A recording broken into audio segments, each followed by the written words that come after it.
free. And so we're all what? Do I clap? A clap. Do you want to do a clap? Okay. No, I mean just sorry. Okay. Yeah. not a round of applause or anything. Yeah. Just I kind of do. Like I'm feeling a bit down. Okay, do a round of applause for you. So. Thank you. There you go, Hugh. Okay. All right. Thanks, Kieran. Welcome back to Everything from Nothing. This week we're joined by Thurles' most famous man, Achille Orlandi, from the most famous chipper in Ireland, the Mona Lisa. And I was going to ask him about coming from Italy to Ireland in 1970, whatever, but it turns out I was wrong. It isn't Italy to Ireland, it's... From Canada. Canada to Ireland. So did you weren't born in Canada, were you? No, we immigrated to Canada. My father's original job, he was a paper technician. Oh, right. So, in other words, he would be making the things that you use in school, exercise books and all those things. Okay, cool. He was a specialist in the sense that he had trained in Germany and France. Yeah. And when he came to it, he was asked by a company in Canada to go there. So we immigrated to Canada from Italy. Wow. And when was that? How old were you when that happened? I was very young, 13, 14. And I went to school there in Canada. I was working in Canada. Which part of Canada were you in? In Toronto. Okay. No, at the time, it was Canada. At the time was most of the immigrants were from Europe at the time. Yeah. The Canada of today is mostly from Asia. Yeah. And it's funny that you mention it because they had their election only a couple of days ago.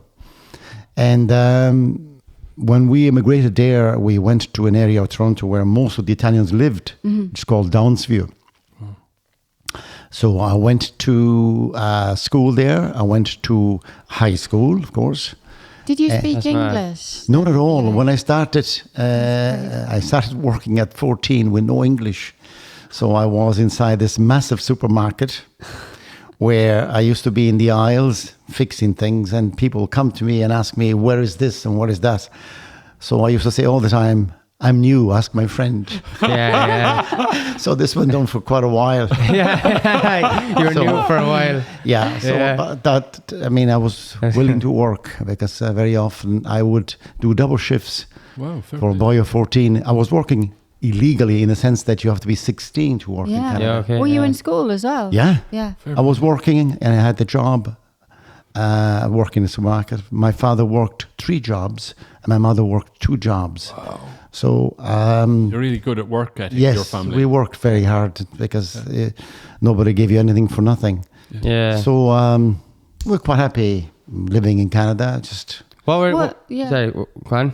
What were you going to say? What were the people like there? Where did you experience any hostility because you couldn't speak English, or were they all nice? Or? No, because first of all, I was we were living in this area where most of the people were Italians. Oh, right. But also, very interesting, my father one of his jobs was as a singer.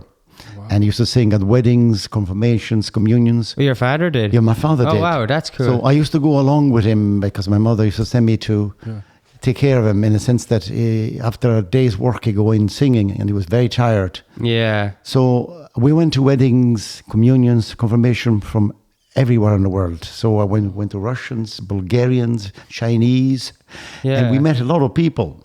It was very interesting. And I used to love being there and watching what was going on around the different generations, the different cultures. And it was very funny because very often there was entire villages from Italy at a wedding or a confirmation. What would your father sing?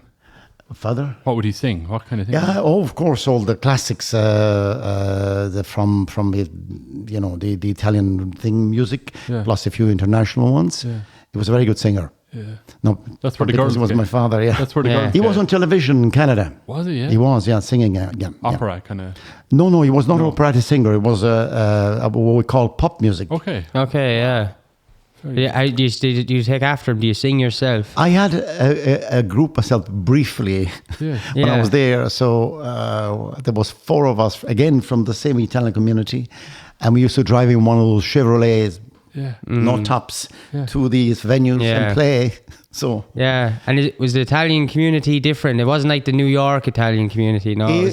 When you see the likes of The Godfather, there were some similarities because I remember going to weddings. I'd be a young fellow, and these people would meet only at these occasions, weddings, confirmations. They worked so hard that there was nothing else in their lives apart from these occasions and work. So it was very funny because then what would happen was that weddings were organized at weddings. Wow. So somebody was, my daughter, his son. So what was very interesting was that within that Italian community, even though most remained within that close-knit community, some expanded. In the sense they venture into the Canadian world. So they made it their lives different. So the Italians at the time were involved in building. Building was the thing. And the building trade, they used to be able to work long hours from 5 o'clock in the morning till 10 o'clock at night in the summer. Non-stop. You could see skyscrapers literally coming up in front of your eyes. That's mad. So is that just like in the Italian blood to work hard, would you say? When you're an immigrant, you learn to do this. And remember, we were never given anything. There was no free houses or free this. It was work. Your dad, like the paper technician, was that quite a good job? Because that sounds like, he was... Yeah, well, it was a factory job. It was a good job because my father was the technician, therefore he was sought after for his skills. And what was his name, your dad? Vincenzo. Okay. So obviously when we were there we were quite settled in Canada. I was in the last year of high school. I was going to a private school, meaning a Catholic school, because there you have Catholic schools and state schools. And the Catholic schools were the better ones. I had Christian brothers already as teachers there. Okay, right. So I was in this school called Chaminade College, which is well known in Toronto. And we had teachers like Christian brothers there, and we were quite happy. And nothing made us think that we were going to leave Canada. Until you got a call or something. Until I got a call. My mother's brother, who had a takeaway in Mullingar, which is still there. It's now called Joe's Takeaway. Before it was Malacca's. Wanted to retire, so he asked my father, will we come over here and take over? So my father, being an adventurous type, okay.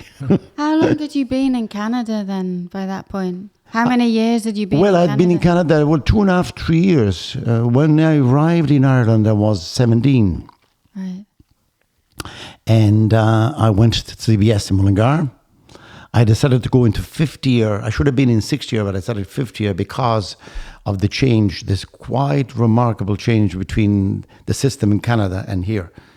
Now, in Canada, I was the top of the school. I had an average of 98. Believe it or not. Here, first of all, that's mad. So you learned English and but in that time and Canada, and worked and still came top in the class. That is mad. By the way, I was doing the same in Mullingar because I was working in a takeaway and studying at the same time. That's mad. I actually have a friend who's Italian who owns a chipper in Mullingar. You probably don't know him. I don't know. Is that like... Is that just bad of me to assume all chippers? No, his name's Honorio. I don't know. I know that name Joe's as well. Joe Coppola is. My God, if you mention the name Joe Coppola in Mullingar, everybody knows it. I know Joe's. I used to work in Mullingar. I know Joe's. Yeah. That's mad. I don't know Joe. I know Joe's. Is it still open and stuff? He retired 2 years ago. And is Joe related to you? No, Joe Coppola. He's my uncle, my mother's brother. Oh, right. Coppola. And any relation to Francis Ford Coppola? No. Oh. Everyone asked People thought that we were related, but we weren't. The name is there. Coppola is an Italian name. Coppola is also a name of the southern Italy. Therefore, Coppola or probably originated from southern Italy. That's but that thing of like working and studying, we did that when I was growing up. That was really normal. I worked from when I was 13, and and went to school, and the same thing through college. I had 2 jobs, and university 2 or 3 jobs, but it's just less done now. I think. It is less done. Yeah. Well, You first of all, you need. Well, it is that if you have to do it, you do it. We did it. Yeah. And it was our the culture same. to do. My father was a kind of a fairly strict person. Yeah, my dad too. He was brought up himself like that. So Yeah. I never missed, even when I was in college, I never missed a weekend work. Yeah, I was like that. I worked at a horse riding stable, so when I was 13, shoveling horse shit. Do you know taking the horses out. I never missed a weekend. You remember the Doyle's hotels in Dublin? Yeah. I was friendly with the girls, the Doyles, and they've asked me at the time, this is the 70s, will you come with us shopping in Paris? I says, I'm sorry, I can't. I have to go to work. I say, what do you mean after work? I know. Because you don't question it. Like when you're raised like that, you don't question it. You don't at question all. it. No, it's not you a don't thing question that you it. think about. But if it's the only way to get on in life, in a sense, if you're prepared to make sacrifices, Yeah. if you don't. How did you feel when you came to Ireland? Because it was your dad's decision, it sounds like. It was strange. Obviously, it was strange because we were focused on Canada, and coming here was a different world. Yeah. In the So- 70s especially. Yeah.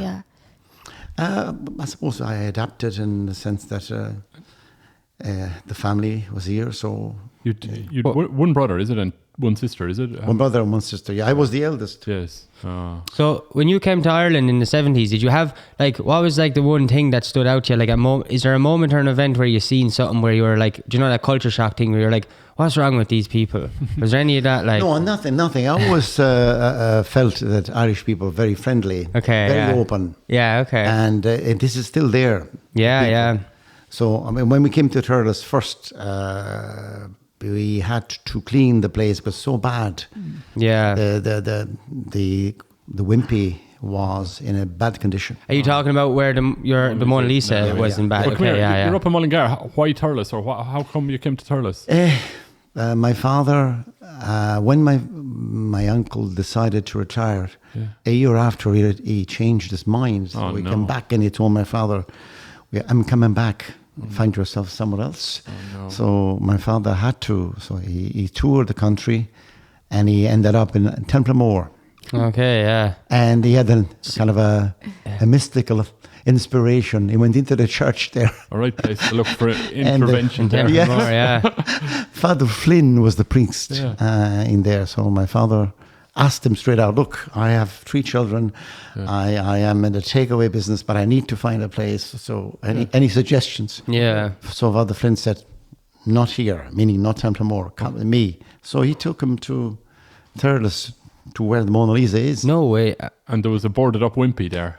And did Father Flynn, what was the story with that place? Who owned it? The place was owned by the Tobins. Okay, right. And they were a family that actually owned the entire area going back to the CBS. I know the Tobins. Yeah. In the front where the executive menswear is there now. Wow. First Editions, where that Healthy Haven is. That was their house. Yeah, my mother's friend. That's some amount of land. But it was... The fact is, there was 2 brothers involved. Yeah. The current Mona Lisa is a result of 2 properties that came together. Oh, lovely. Okay, all right. Because the 2 brothers owned 2 different units. Lovely. And they were not speaking to one another. Yeah. So when we bought the first part of Mona Lisa's, which is where the... restaurant is. Towards Brennan is. Yeah. It was then when we decided to expand. My father asked the owner of the other premises, which was a chemist. Oh, yeah. The chemist had retired to England and was living there. Yeah. So my father went to England, asked him, would he sell? No way, that's mad. It's a fine property. Different though. time, It's like. very big. Yeah. Isn't So it? you do own it now, though? Like you bought it at the time, was it? Yes, but then when we bought the premises, we were just in the middle of renovating it when my father died. Oh, God. So when my father died, I remember there were people coming in to sympathize, and they were coming up through scaffolding onto a stairs up on the side of Mona Lisa. That's mad. That was like 3 years in, or you were here 3 years? Just 3 years, yeah. And your dad was very young. Yeah, we opened in 74, 2nd of May, and he died in April 77. Oh, God. God. So I was left with a choice of leaving my mother on her own because I didn't want to stay in the business. I had arranged an interview to do conference interpreting in Brussels with the EEC. Do what, sorry? Conference interpreting. Why is that? I actually don't know. Interpreter, working as an interpreter. Oh, right. Like, okay, right, okay. And all that. Okay. So, How many languages do you speak? 3. Oh, wow. Plus my own dialect. Oh, wow. So French, Italian, English. Yeah, and the Italian dialect of my own town. Okay. What's the hometown in Italy? Every town in Italy has its own dialect. Yeah. And some of those dialects are fantastic in the sense that there's expressions that they use that you could never find in another language. Yeah. That's why I always said every language should be kept. 100%. Very important. Yeah. The languages are just part of speaking. They're a window in people's soul. It is. It's all like, you know, like the Irish language, like when you listen to it, like, you know, it sounds like, you know, nearly poetry. There's like, and the same with like same with all the languages, it's nearly like different styles of poetry. Even if you don't know what they're saying, there's like, it's like enjoyable to There's hear like it. A rhythm. Yeah, a rhythm, and each one is different rhythm, like a different genre of music, and absolutely they should all be kept. Oh no, it's very interesting. I always said it's a pity that people don't keep up languages because there are things in a language that, to me, my expression is this. Yeah. Languages are the real windows in the world, not the Microsoft ones. Yeah. I agree. But you told me, I remember you told me before about when your dad died as well, it was like, were you walking down the square with the funeral and there was a match on? Or on my father died on Good Friday, which at the time, Catholic Ireland, Good Friday was Good Friday. Big deal. Meaning no one was out. Yeah. And that was strange that he died in a head-on collision in a day when there was no traffic on the road. Okay, I didn't know. Okay. Yeah. In the town, was it? He died just outside Johnstown. Oh, wow. We have a stone there across there. In a collision on a Good Friday. Anyway, the fact is that we had he wanted to be buried in Italy, but we had a service in the cathedral on Easter Sunday, 2 days later. Bishop Morris accommodated us.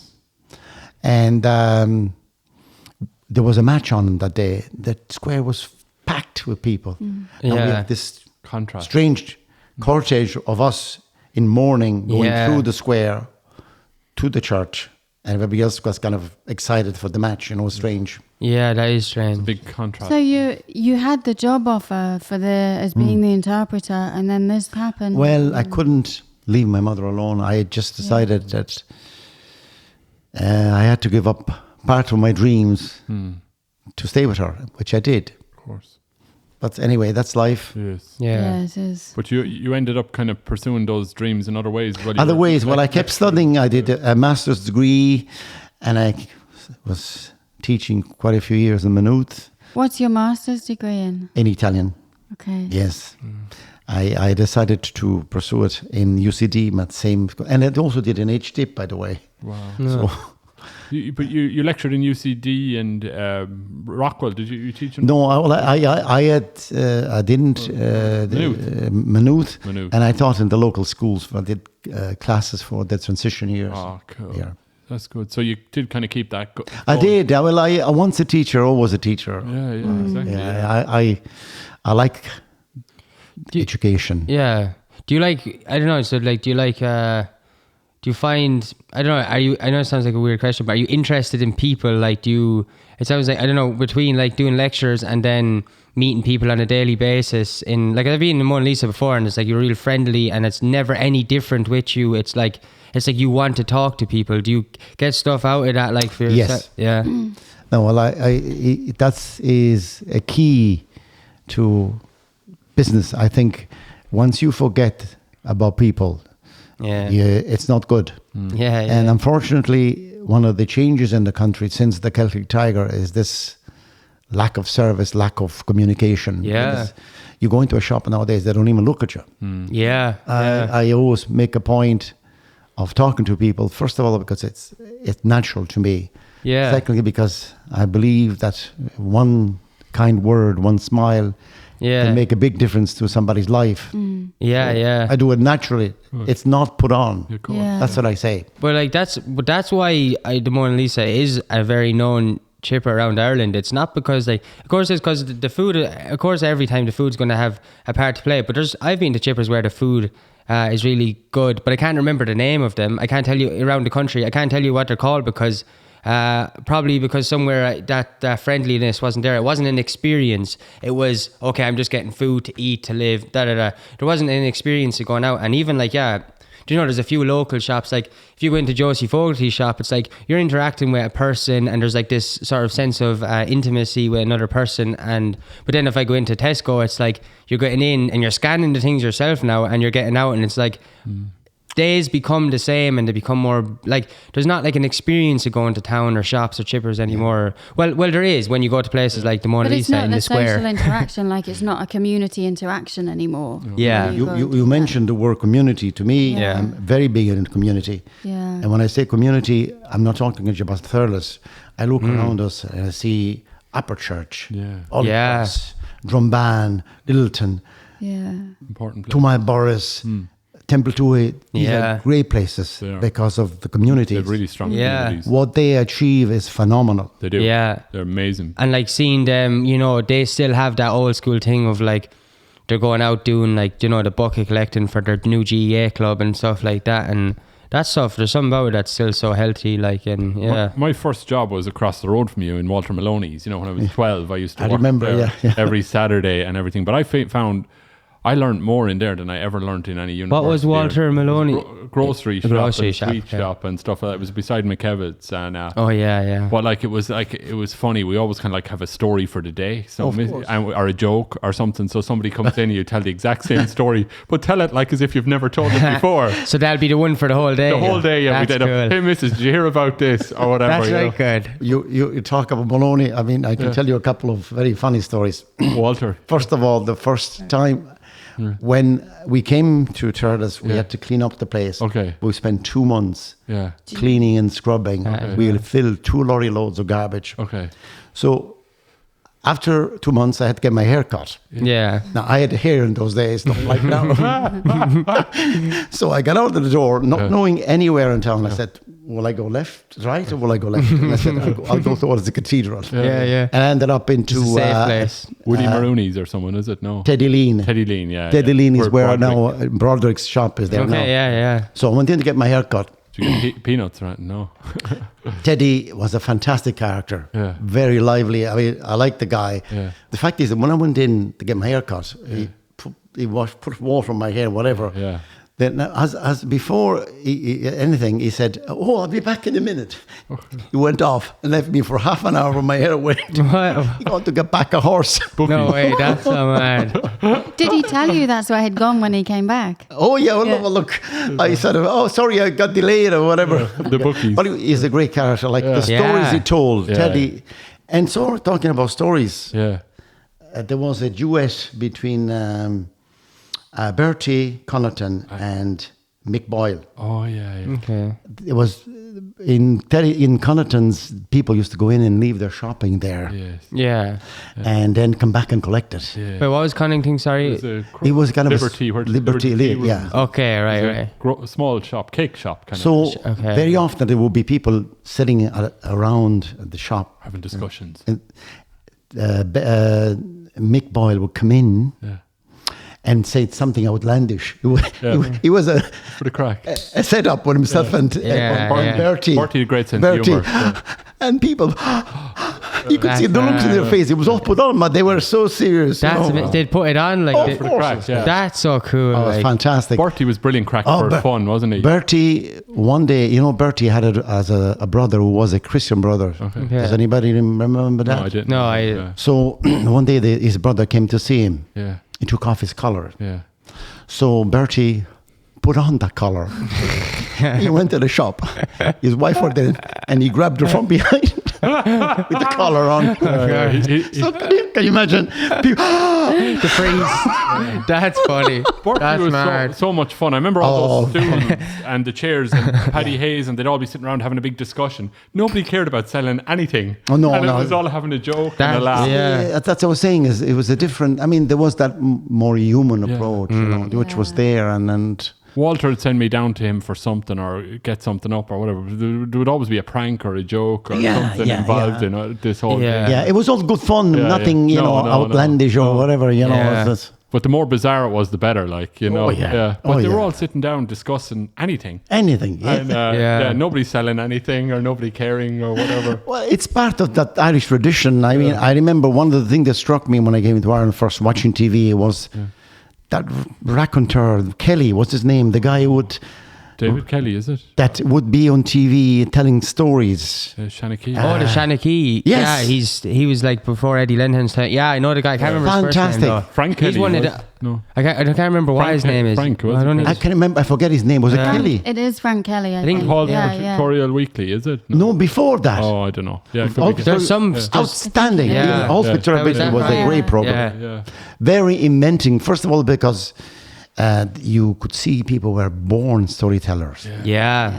And storytelling is something that is part of human nature. Yeah. People have forgotten about. Yeah. Nowadays, it's kind of gone. Yeah.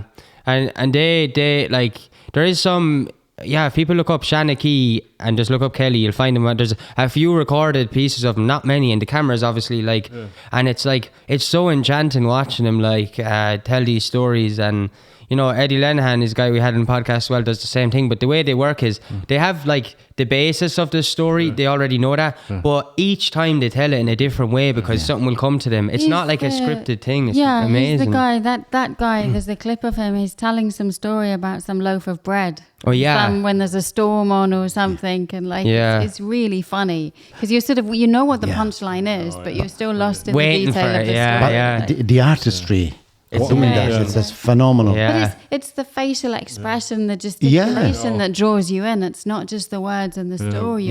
Walter used to do that, and he'd be going, "Oh, it's true as you're standing there, missus. It's true." And he would have told the story slightly different the last time. You know, the last customer came in, and he'd have the same. I mean, another thing we had at the time in Turles was the premier was the dancing place, not only in Tipperary, but in Munster. There's a place, And we had many love stories that were there. The people came over, especially to find a partner or whatever. And is that where you met your wife? No. I used to go to the premier every Sunday night. Yes. But not to dance. Okay. My father used to send me to see how many people so we could get things ready when they come out. That's good. So you used to see me arrive at the door, and at the time, who was there? What the guy who died? From Crow. Was Miss Willie Crow, was it? No, the guy who died at the furniture shop in Mitchell Street. Fitzgibbon. He was there at the door. He was manager at the time. Sean. And he used to let me in because he knew I wasn't going dancing. I used to go around and look around and then go back. Daddy, there's 500 people or 600 people. Wow. That's mad. That's really clever. At that time, was there any other takeaways open, or was it just? Yes, there was the D'Alessandros were there in Parnell Street. Where were they from? Where the Chinese are there now. The mosque is there. Why are they? The mosque, not there, yeah. What did you say? Was that their name out the chipper or the family name or? No, that was Parnell Grill. I can't remember. Parnell Grill, yeah. Okay, so that were they from? Yeah. Where were they from then? They were from the same area from Italy where we come from. Oh wow! Which most area of the Italians in Italy come. is it? Most of the original chippers in Ireland came from the area between Rome and Naples. Why is that? Is there a reason for that? Oh yes, there is. Yeah. Everybody knows or heard of Charles Forte. Yeah. The famous Charles Forte, the guy who owned all the hotels. Forte. Yeah. He, let me explain. He went into hotels, but when the Italians came to Ireland first, it wasn't from Italy. They actually had gone into England, selling ice cream. Okay. And then the story goes that somebody that went on a boat thinking they were going to America, and they landed in Ireland. Yeah. So, Much like Christopher Columbus himself. Charles Forte, Yeah, the guy, was a cousin of my Uncle Joe's father-in-law. Okay. The Forte name, which was there, and it's kind of gone now from Ireland. It was there at the time. My uncle, his father-in-law owned the biggest restaurant in O'Connell Street in the 60s and 50s. No way. DeVito's, is it or no? No, it was called, I remember, they actually used to seat nearly 1,000 people at the time. Is it where Dr. Perky's is? That place? It's further up where past Eason's at the rear beginning of O'Connell Street after the bridge. Yeah, it was a massive restaurant. Wow. That's mad. So it sounds like all your family have close connections to the origins of like Italian chippers in general in Ireland. All from your family. They all came from more or less the same area. That's mad. It's strange, but I mean, we came in a very indirect way. Yeah, you went a long way around. I saw something on telly about the Italians. A lot of Italians came to Ireland and Scotland doing terrazzo flooring for the churches and building all the skilled jobs at the churches. Oh, yeah. And you see terrazzo flooring around schools in Ireland from that period as well. And that was all the Italians that they did the churches and then, hey, these guys can do this. Let's do the floors in schools. Let's do that.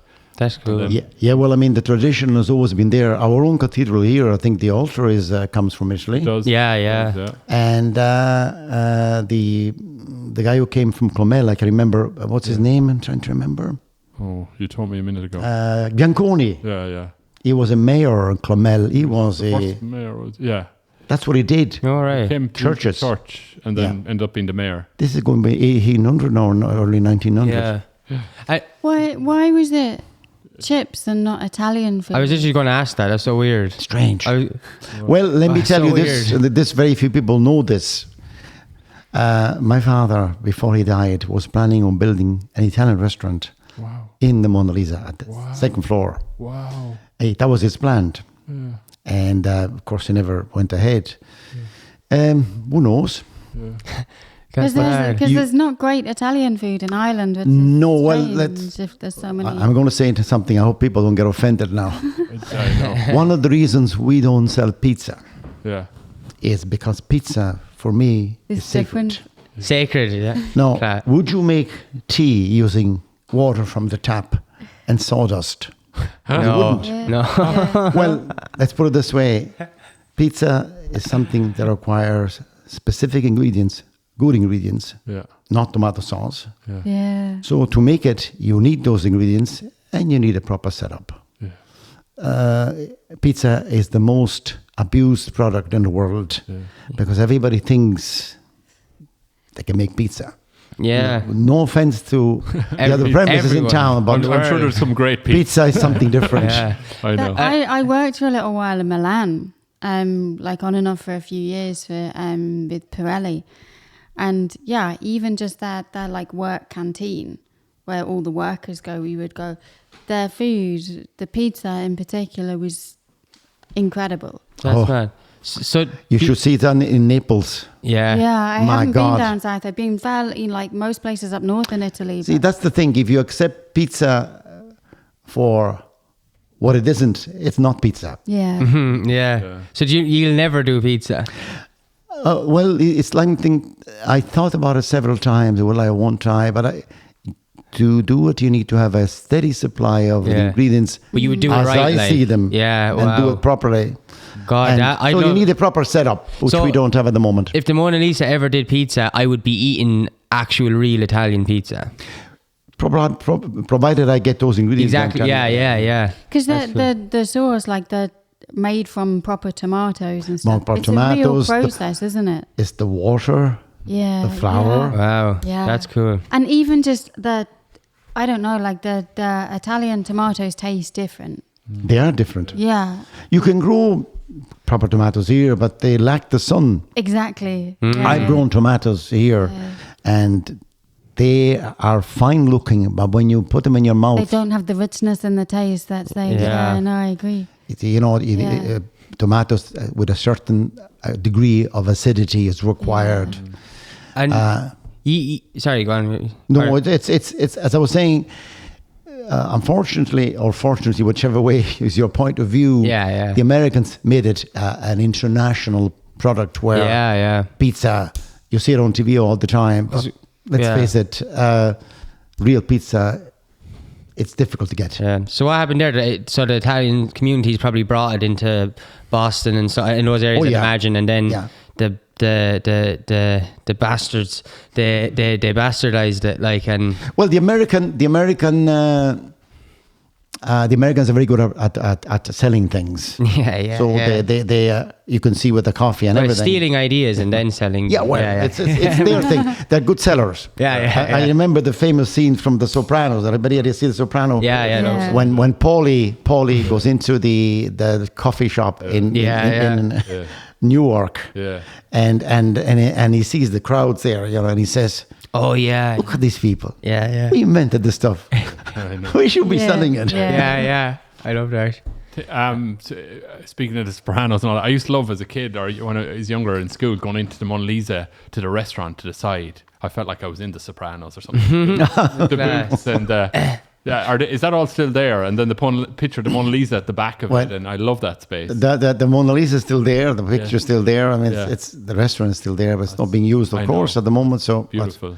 But what you saw in The Soprano, I saw some of it when I was in Canada. You know what I mean? So that thing, but I love those boots. You know that you had remember you had those soft seats and all that. Yes, kind of stuff. they're still there. Are they still there? Yeah, that's class. Yeah. Do you get back to Canada or Italy very much? I was over to Canada for my 25th wedding anniversary. I took my wife there as a surprise. Oh wow! Yeah. So I went back to Downsview and went back to the school. It has changed there too, because whereas at the time Downsview was populated by mainly Italians, now it's Jamaican, Central Americans. So the Italians have shifted out of Toronto into the outskirts. Okay. It's the progression in Toronto. House prices in Toronto like here. Yeah. So people have moved out. And of course, as I was saying, the influx of immigrants in Canada now is Asians rather than Europeans. All right. Oh yeah, I've seen that sheet. Just a question back on the menu as well. Like I know a lot of it's like maybe the chips or maybe more of an Irish thing, whatever. But like you do have something that's is this from Italy on your menu? And is this an Italian delicacy? Battered Mars bars. No, it's not an Italian delicacy. It's mainly popular in Scotland. Scotland is the I heard that started there. What? Glasgow. We just did it because we were asked a few years ago by some CBS boys. No way. So they want.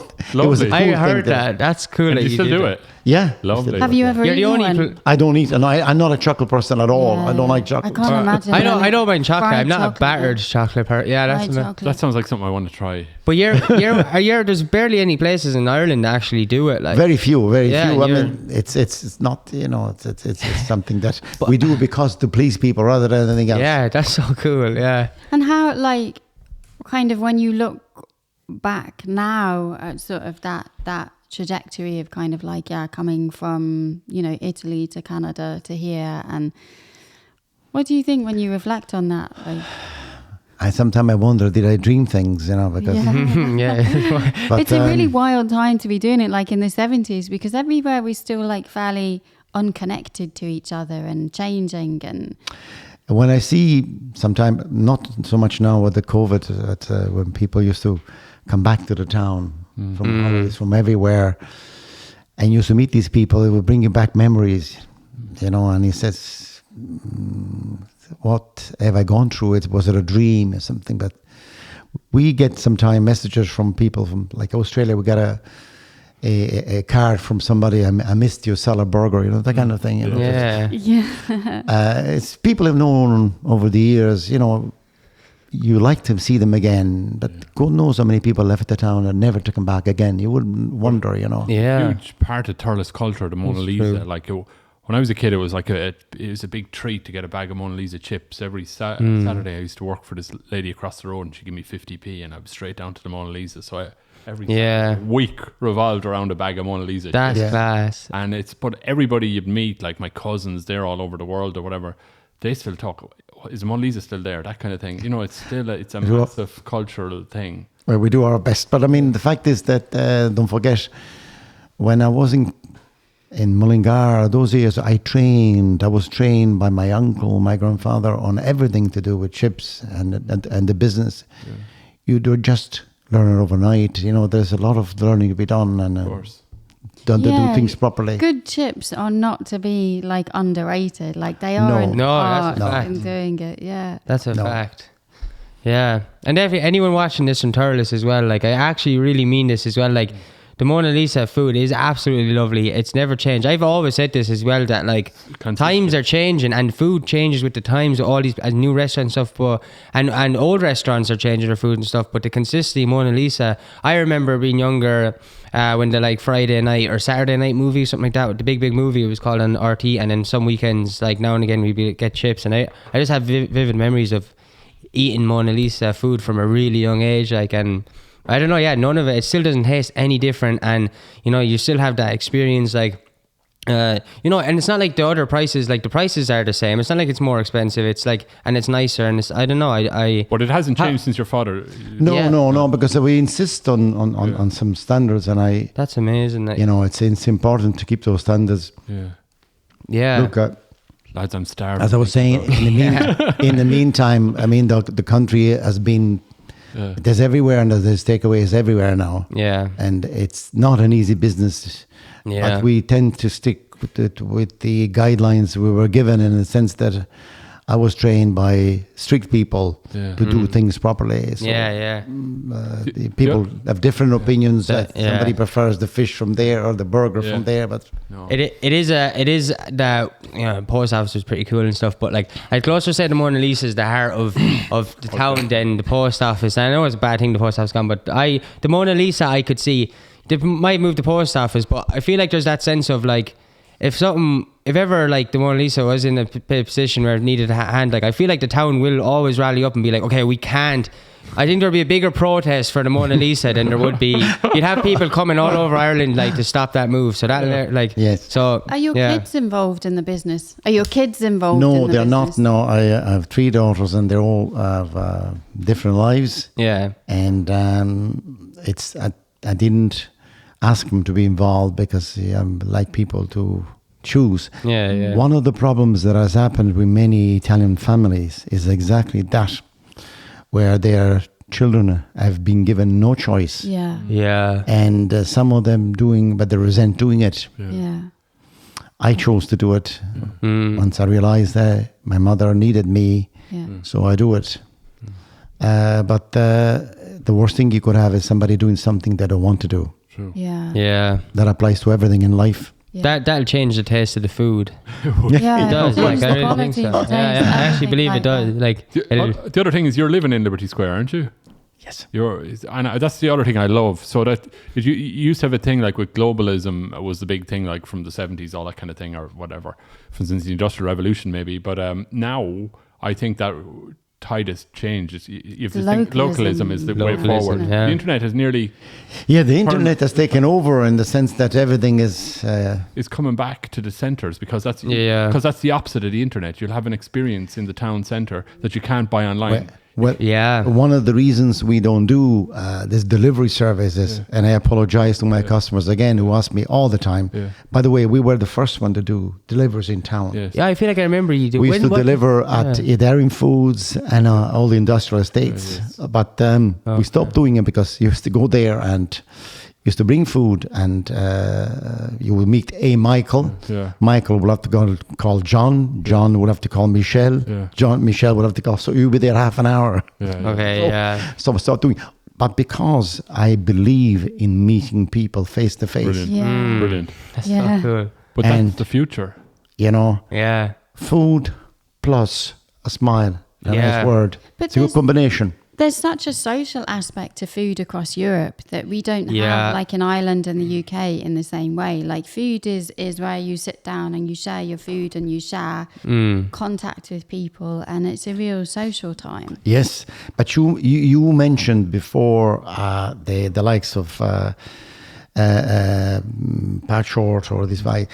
The beauty of the takeaway is that the people go to the takeaway, not the takeaway to the people. Yeah, because with the people going to the takeaway, you have this social interaction. True. Yeah. When the takeaway goes to the people, you do not. No. Yeah. And also, I'm not so sure carrying a bag, even a thermal bag, 20 minutes, it's going to make sure that your food is okay. Yeah.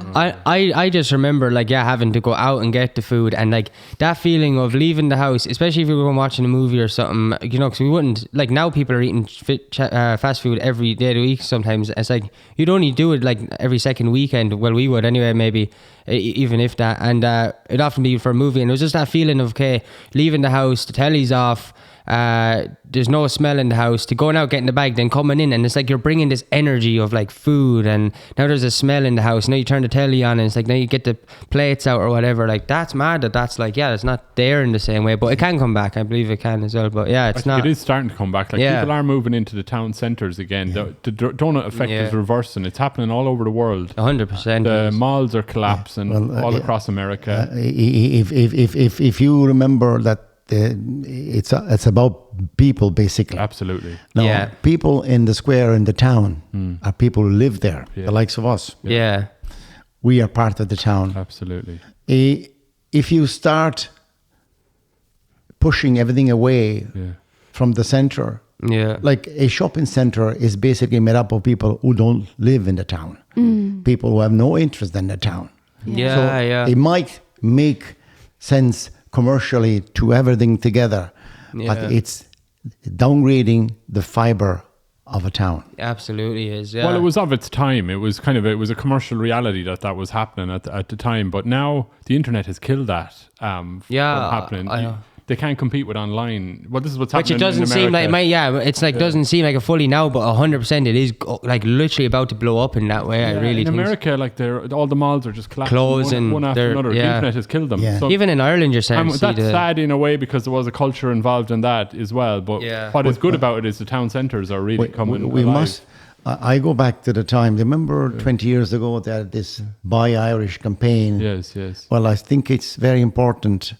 And I think that Buy Irish should mean that we, people of Ireland, buy Irish goods from our own place, our own town. It shouldn't mean an invitation to people to buy Irish things. Yes, I know what you mean. Yeah. Meaning foreign companies. Oh, I know what you mean, yeah. You know what I mean? Yeah. Do you know what I think is one of the blockages? This is my theory. I think about it a lot, I think about that a lot, like why some days I actually found myself wanting to use the self-checkout thing, even though like my heart and my soul disagrees with them and stuff, and I want to experience. But there's been one or times that I wasn't feeling good or whatever, and it's like, I just want to get out of there.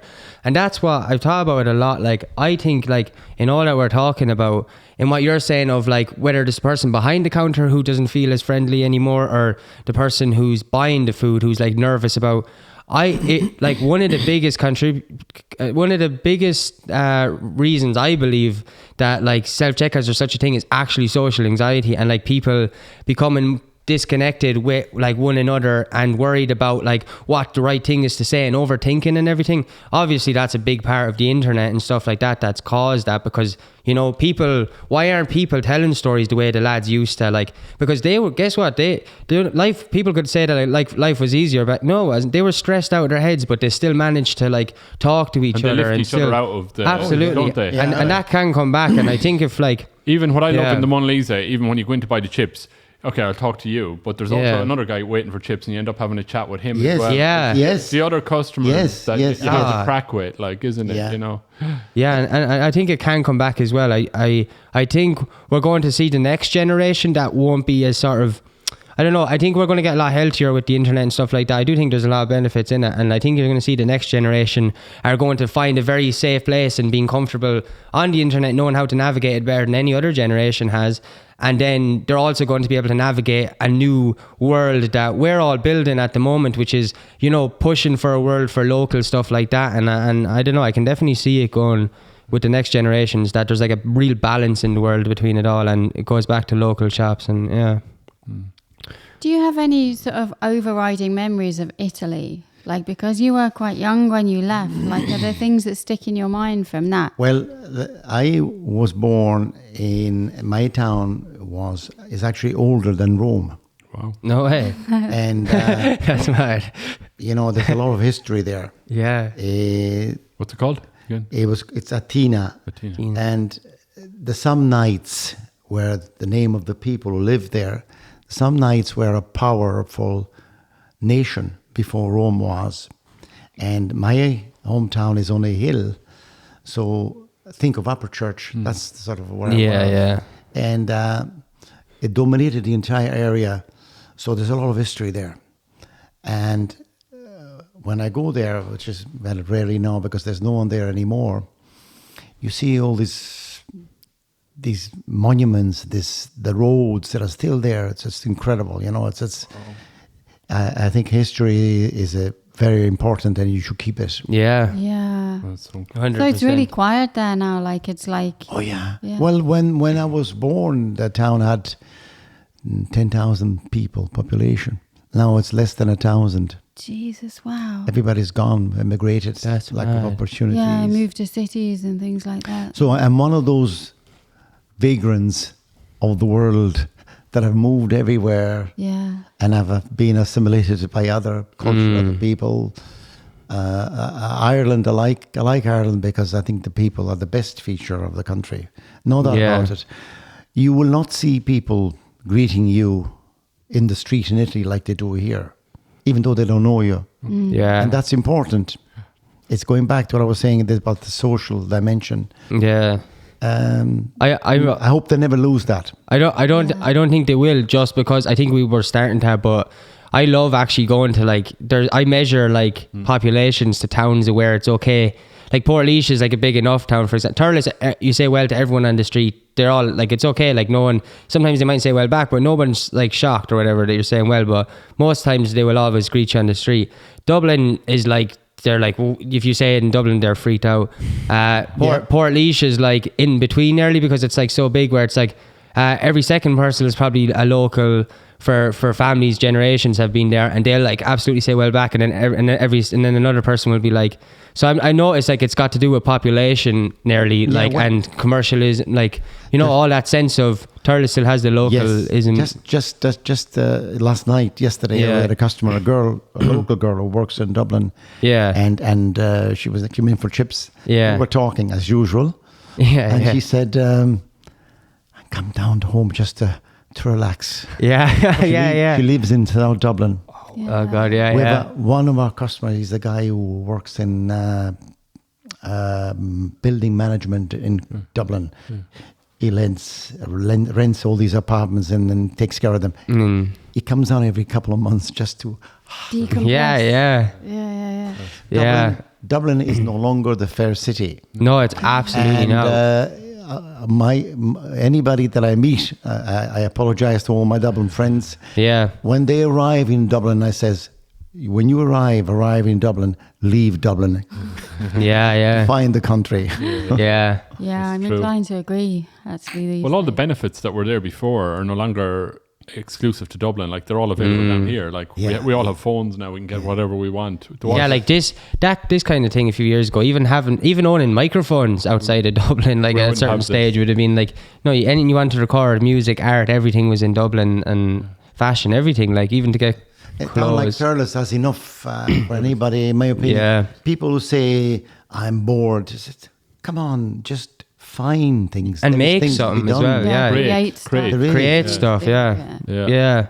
Like anyone can. Like, this isn't like people watching this. Like, this isn't funded. Like, we literally started with nothing. Like, anyone can just. And this is a good crack for us. Like, so, like, you know, and it might be the thing for people, but like, you know, like, I don't know, there's things to create. If there's nothing to do, you can create it. Thinking, like, when I think of you, I think of your like daughters and the singing and the Phoenix and Clifford, and they were all brilliant singers. Look at the schools. Yeah. Phenomenal. We have great schools in this town. Yeah. For everybody. Yeah. And each one of those schools does a show every year, a musical show. Fabulous. The orchestras, the talent. Phenomenal. It is mad entirely. We should be proud of the schools we have here. We Absolutely. should be. I mean, no wonder they come over from Spain from because the system is better here. I mean, people criticize the school system, the religious. I am in favor of it. I'm a product of the CBS myself. Yeah. And I found no problem whatsoever. I had a fantastic maths teacher in Livingstone, Brother Keegan.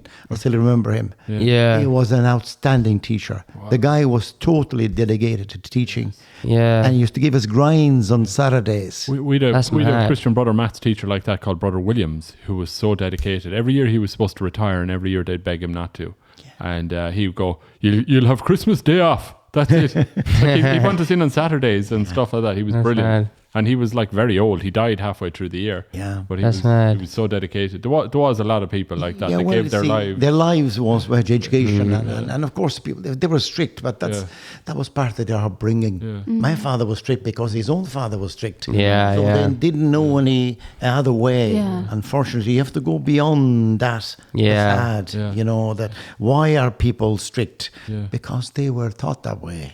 Yeah. At what stage when did you start to question that as well? Like, because there's a moment like a lot of times parents are strict and stuff like that. It's actually because they just never thought about it for whatever reason. Like, you know, I think at some stage, there was a big wave even with your generation of people starting to question, like, I think a lot of stuff stopped being passed on from like your generation and stuff. Like, people became more, maybe looked at their kids and was like, oh, maybe do it a bit different and stuff. I am now a grandfather, so I think I'm a better father now than I was. Yeah. You grow in your role, but my father was very proud of me, but he would never say it in front of me. Never. Yeah. I found out after he had died, speaking to his friends, that he was very proud of the fact that I've worked, that I had gone to college, that I tried to improve myself, but he would never say it in front of me. Because then you might get notions. Never. He was strict because his own father was my grandfather, whom I'm named after, was very much like that. It's a pity because, you know, it's important to tell people that you love them, that you're proud of them. Very important, because if you don't do that, they don't know if they're doing it right as well. Like it's part of making people more mature and more self-sufficient. Yeah, self-esteem. It boosts your self-esteem. It helps you see yourself as a whole person, you know, and not just someone you can kind of. You keep trying and keep striving, but you don't know if what you're doing is right or good, or how much you know you're able to give back out to people. And you do. It's one of the secrets in life is the kind of they provide the other person for that softer side, that balance. Loving thing which they can thrive on. It's very important. Like I was saying, I'm learning as I age. Yeah, it's mad. I think we'll finish up now. It's nearly an hour. Thanks very much, Achille, for coming on. Thanks a million for doing that. I'm sorry for taking it. No, this is how long we do it for. Very interesting. And thank you. And Thurles is very proud of the Mona Lisa, I will tell you that. In Liberty Square. Absolutely. We're proud to be in Thurles. Good. So if anyone wants your fish and you fish, Yes. Fish and chips. Battered Mars bars, And hopefully someday I'll get to try, and we will get to try real Italian pizza in the Mona Lisa. Whenever. Hey, if I actually think you could do I think we did a Kickstarter thing. So basically it's like an online fundraiser to get this equipment, and everyone in Thurles, like, they love the podcast. So mostly people in Thurles supported and give money to this. That's actually the type of thing. If you set up a Kickstarter for the equipment and ingredients for that, people in Thurles would absolutely love to help with that, I'd say. We could actually do that. We should do it. But anyway, people message us if you want Mona Lisa to do pizza, and we'll let you know the demand is there. We'll start a petition. Yeah, we'll start a petition. Thanks a million for coming on. And thank you to everybody. Thanks everyone for watching.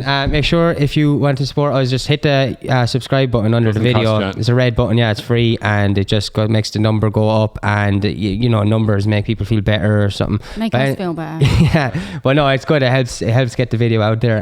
So thanks a million to everyone for watching, and goodbye. Bye. Bye.